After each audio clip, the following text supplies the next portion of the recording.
War Room Sports, www.warroomsports.com. What? Ain't no more to it. Welcome to Inside the War Room on War Room Sports TV. I'm Devin McMillan, and I'm here with my co-host, Jimmy Williams of the War Room. NWO, baby. B. Austin of the War Room and War Room Sports. And we got a special guest with us today, Ezra, who ate my ice cream from Idiot Sports Talk. Thank you for the invite, guys. I'm here to provide some Latino heat to the War Room Sports. No doubt, no doubt. Puerto Rico! Oh! And Dominican.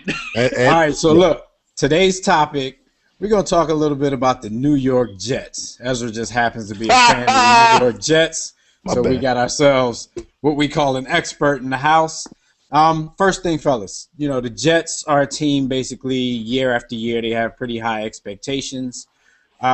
Ezra, tell me where you think the team went wrong at the start of this year, and, you know, why did it end up the way it's ended up so far? I won't say at the start of this year. I think it's been on for a while now. I think I tweeted earlier, this Rex Ryan and Mike Tannenbaum era has been, they haven't drafted well. They haven't drafted a Pro Bowler since the Eric Mangini era. I think the last couple guys they drafted went to the Pro Bowl was Mangold, DeBrickashaw, and Revis. That's what, 4 years, 4 or 5 years since you drafted someone that made it to the Pro Bowl. I like Mike Tannenbaum as a salary cap guy. He's done, as a Jets fan, he's been aggressive on the free agent market and the trade market. But in the NFL, you know you got to build a team through the draft, and he hasn't done that. And I know that this is not the answer to your question, what went wrong at the beginning of this year, but it's been going back a couple years. No young guys have stepped up their game and led the charge for years to come. We went to the playoffs, to the AFC Championship 2 years ago, but no one has developed since then.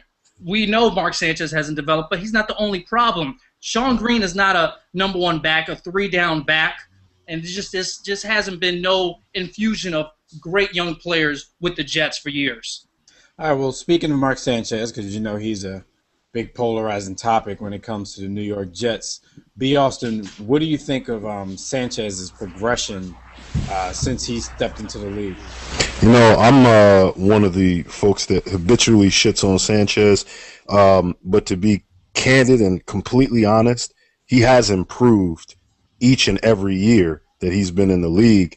I think the challenge being, as Ezra alluded to, the Jets just haven't gotten better. They haven't improved. You know, being a salary cap guy, as you mentioned with Tannenbaum, you've got to draft well and then fill your team out with KG free agent veterans. You don't go the other way or go the opposite way, draft sloppy, and then try and make up for it by signing veteran talent. So with that being said, I think that is Sanchez ever going to be that first-round stud? Hell no. But I think that with a solid to very, very good defense, he's able to be that game manager on a great team, sort of what, you know, Alex Smith is touted as, or has been up until Colin Kaepernick jacking his spot. You know, I think you have to get him a very strong running game. I don't know that Sean Green is your guy. So, you know, with that being said, Sanchez he probably shoulders more of the blame than he should. But he's not a complete bum as the media makes him out to be, and as I make him out to be in arguments with Jets fans.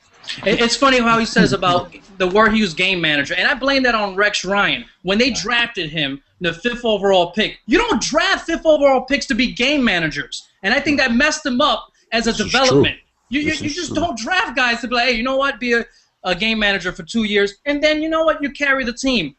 That doesn't work like that. Right, but it kind of seems like Rex Ryan started him in that type of position, and he wants to continue that. He gets the blame for that. He does get the blame for that. I mean, right. Ain't no anybody else. You don't draft a guy that high to be a game manager. You have to throw him in the fire so he can let him learn from his mistakes, being aggressive. Now he's being aggressive, but he's never developed to be aggressive in the NFL. It's alwaes passes. That's the trait of Orion. Let me ask you guys a question. Do you think that the early success the Jets had in his career kind of like is backfiring on his development, so to speak? Because they had success right away, which was carried primarily through their defense, which hasn't been playing well either. But do you think that kind of caused a problem? I think that early success was pretty detrimental to his progress because, like I was just saying, that's kind of a trait of Orion. Like, they're so confident in what their defense can do. You know, they think that, you know, on the offensive side of the ball, all you have to do is manage. So, like Ezra and B. Austin alluded to, I think after a few years, you basically had to move Sanchez on, you know, to a higher progression in his career and stop with all the game managing thing and actually turn him loose to be the first round quarterback that he was chosen to be. But it just doesn't seem that – it seems like they've kind of waited too long to take those reins off. At the same time, it seems like we're, you know, just defending Mark Sanchez. I still think – Well, I think – but we need to make it clear. I think we need to make it clear the Jets did not help him these last couple years. No weapons. Not even with his weapons. Yeah. I'm not a big believer in when you start talking about weapons. I think that great quarterbacks sort of make weapons, if you will. Maybe not running backs, maybe not tight ends, but receivers. Game managers don't make weapons, though. Yeah, I mean that's true, but he wasn't drafted to be a game manager. And I know his dad. I mean, what you're talking about, Dev, alluding to the great Buddy Ryan. Buddy really didn't know he didn't know anybody but probably 3 players on his offensive unit, and that's a 53-man roster. He probably knew Randall, Keith Byers, and Keith Jackson. Yeah, that was about it. Yeah, he didn't know anybody. He didn't care at all about. And the funny thing is that's nothing that we're making up. He's actually had comments where, listen, just go out there and make a play, and our defense is going to win the game. So, I mean, maybe he taught that to his son. But with that being said, the defense of the Jets also is taking steps backwards. What's up with that, Ezra? Age. I was going to say, and it goes back to age. The draft also. Mike Tannenbaum, Rex Ryan are not good talent evaluators. Plain and simple. Right. They're just not. I think they need to bring in a guy that can draft, that can scout, that can actually bring in some youth that can play the position. Kyle Wilson was a first-round pick. He's been a bust. Yeah, he's a nickel corner at best. And then you guys went out and got LaRon Landry. He has big arms. No, but this kind of reminds me of like a Baltimore Ravens situation where, you know, they draft Flacco and the defense is kind of what carries the team early on in the running game.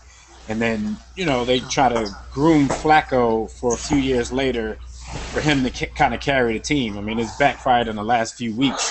Cam Cameron losing his job for it after last week. But it seems like the same progression that Mark Sanchez probably should have been on. Maybe not just hand him the total reins to the offense, but by this point in his career, you know, he should have enough around him. He should have progressed in his own game well enough to be able to not carry the Jets, but at least be much more than just a game manager. Too bad. Especially when the defense is getting older and they're not drafting well. I was going to say, too bad Baltimore's defense took a step backwards by the time Flacco was ready to, you know, take the helm, so to speak. But it's almost the same situation. I mean, but the main difference with Baltimore's defense from the Jets is there's injuries there as much as it is age. I don't think T. Sizzle from Ball So Hard University is out of his prime. I think you give him off season to recover. You're cool. I think that the young corners that they have, Jimmy Smith and what's the other one, Ladarius Webb, I think they've got at least 5 seasons of dominance. Ed Reed, you know, he has what he's lost in athleticism, he makes up for in luck. I mean, he touches that rabbit foot before every game and the ball gets thrown to him. I mean, shit, luck, huh? Well, wait, let's take it back to New York, though. My fault.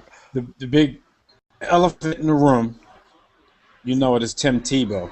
They picked up Tim Tebow in the offseason. It was such a big deal in New York, and everybody figures since Mark Sanchez has struggled this season that Tim Tebow would have played by now. I don't really know your thoughts on Tebow, but do you think he should be playing right now, or are you just not a fan? I'm actually a fan of Tim Tebow in the sense that we got him as a backup quarterback. He led his team or helped his team to go to the playoffs last year. That doesn't bother me as a backup quarterback. I would love a guy.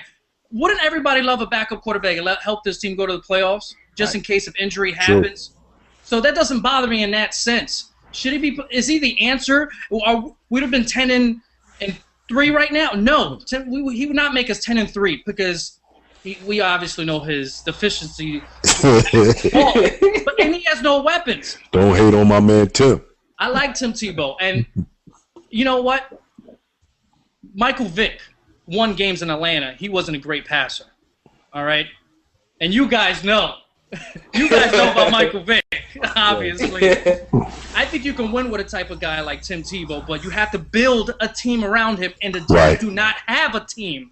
So no matter who's behind unless it's Peyton Manning, Tom Brady, Drew Brees, this team's offense. Aaron Rodgers. Okay, but let's say the Tim Tebow experiment is not even planned to be a long-term thing. Just right now. With the struggles of Mark Sanchez, yeah, do you at least think he should be in? Put in Tim Tebow. I don't. At this point, I don't care. Put in G-Mac. Put in Greg McElroy. But the thing is, it doesn't bother me. Mark Sanchez is starting too because I probably realized already Mark Sanchez will be the starting quarterback in the 2013 season. Oh yeah, they paid him too much. Yeah, he got some money. He got some bread. Exactly. My point. That's what I thought. I think it's cheaper to keep him than to release him. Cheaper to keep her. Yeah. That's what I thought after, McElroy came in and threw the touchdown. They won the game. Tim Tebow wasn't available, and they were questioning whether McElroy should start. And I actually think they made the right decision by sticking to Mark Sanchez in that situation. But, Jimmy, you got to watch him close up last year being a Broncos fan. Just trying to kind of looking from the outside in, do you think it's Tebow time in New York? Well, first off, I just want to thank Ezra's Jets for taking Tim Tebow and allowing us to get Peyton Manning. But my thing is, what was the point of even bringing him in if you won't play him? Like, Wildcat. But I'm always saying this. Why not bring him in? He's a backup quarterback. No backup quarterbacks play. He's a backup quarterback. You don't bring in backup quarterbacks to expect him to play unless there's injury. Am I right or wrong? You don't bring him. It's like, why do we bring in Tim Tebow? We're not going to play him. He's the backup, okay? That's what he is. When someone gets hurt, that's when he's supposed to come in. I don't care for the Wildcat. I don't care if they put him at running back. That's not his job. His job is QB, backup quarterback. That's it. To me, Mark Sanchez has been playing injured. Like, his game is just injured. It may not be physical, maybe mental, but I mean, I don't know if he like you guys said, he's not the answer. We know he's not the answer. But at the end of the day, what do you have to lose at this point? I personally would like to take the time to bow my head and in the name of our Lord and Savior Tebus. Never mind. I like Tebow. I've always been a Tebow fan. We all, as we've said, we all know his deficiencies. As an outsider looking in, I just enjoy the clown show. He's such a polarizing figure. It's always fun to see how much attention he as a backup quarterback who's not going to play. I love to see the attention he gets. But I want to defend Tebow in that what you just said. It's not like he asked for it either. He just receives it because his college career. Yeah. Mm-hmm. It's just because his religion and his college career, all the aspects that go into the media Ezra, that is Tim Tebow. Ezra, I'm a fan. I'm a Tim Tebow fan. For the wrong reasons, probably, but I'm a fan. All right, I just feel like there's a little too much Tim Tebow hate, but he never asked for it. It's not like he goes out there and makes stupid comments. And that's why I'm a fan. Yo, he has unnecessary hate as well as love. I've never seen nothing like it. It's true. It's true. All right, so look, we're going to last topic we'll talk about as far as the New York Jets. Rex Ryan and his future. Okay, Ezra, let me know, as a Jets fan, if you want Rex Ryan back as head coach next year, and if you think he'll be back, next year as head coach. Unless we could get Bill Cowher or John Gruden, I want Rex Ryan back. I do. He's only one game from 500. let's say he ends up 8-8. Let's just say he'll never had a losing season with the Jets. So he went to 2 AFC championships. He went 8-8 last year. And I guess maybe because our history is so pathetic, he's probably one of the greatest Jet head coaches of all time. It's sad to say. But I don't think he's done a bad job. I just think the talent that he surrounds himself with, I think that needs to be taken away from Mike Tannenbaum. I think Mike Tannenbaum, I don't care if he gets fired, but you know what? Promote him. Do the same thing with the Falcons did with Rich McKay. Make him into the president, but don't give him any personnel. Just take away. Yeah, don't let him have personnel control. Responsibilities. Yeah. Jimmy, do you think Rex Ryan's act has gotten tired in New York? At one part of me says yes, but also I understand where Ezra is coming from. It depends upon what your game plan is if you can get rid of him. Who can you bring in at this point to replace him? And, you know, I hate saying that sometimes because there's always somebody out there we're not thinking of who will be a good coach. But with that being said, like Ezra said, he has had success as the Jets coach. And, you know, I would give him another opportunity, but I know one thing. Next season, he's definitely on the hot seat. I mean, definitely. So, I mean, they would have to make some moves in the offseason to try to improve the team. And next season, he definitely will be on the hot seat. But I would give him another shot. If I want to say a dream scenario for my Jets, I would love for my Jets to bring in Charlie Weiss as offensive coordinator, or maybe Hugh Jackson. That would be my dream. Charlie Weiss, I think he's the greatest QB coach of all time. No matter who he's coached on the offensive side of the ball, that QB has had a career year. That's the man I want. I kind of think with Rex Ryan, it's a situation where his first few years has basically built him up a little bit of credit. He's definitely trending in the wrong direction right now, but I don't think I would fire him at the end of this season either. I'm kind of in line with what Jimmy said, maybe one more season. You have to give him that ultimatum at the beginning of the season, kind of like Laurie did to Andy Reid in Philadelphia, whether or not he meant it. You know, you have to put a little bit of pressure on him to do a little better. That is a great point, though, because Rex Ryan being a defensive-minded coach, I've never really thought that he had the right offensive minds, you know, leading his offense. So, B. Austin, what do you think about Rex Ryan and his prospects for being around next year? Personally, I would fire that flaming, foot-loving flabbergaster. That's me personally. But valid points have been made. He doesn't have a losing record. He's fun. He's definitely fun. He's always going to give us something to talk about. But I question, and here's my thing, I question his ability to manage a full NFL franchise program. I think that he is definitely a defensive coordinator. When you take the responsibilities of game management, offense, and all of that out of his hands, and you tell him to just focus on the defense, he's going to do well. He's going to thrive. He's better than his brother in Dallas. But when you give him a whole franchise to run and give him that attention, I don't know that he can handle that. You know, I don't know that he can handle that. It looked good for the first few years, so we're going to wrap up on that. Ezra, before we go, tell the audience how they can find you on the internet. Do your commercial. You can actually find me on YouTube at Idiot Sports Talk, and it's the same as my Twitter at Idiot Sports Talk. And don't worry, it's not all Jets. I talk about basketball, football, a little MMA throughout all nationally. All right. So this has been another episode of Inside the War Room. Remember, folks, go to our YouTube page, warroomsportstv.com. Make sure you like our videos. Make sure you comment on them because we will engage you in conversation. So until next time, don't accept mediocrity and be steadfast in the war against ignorance. We out. Jets, baby!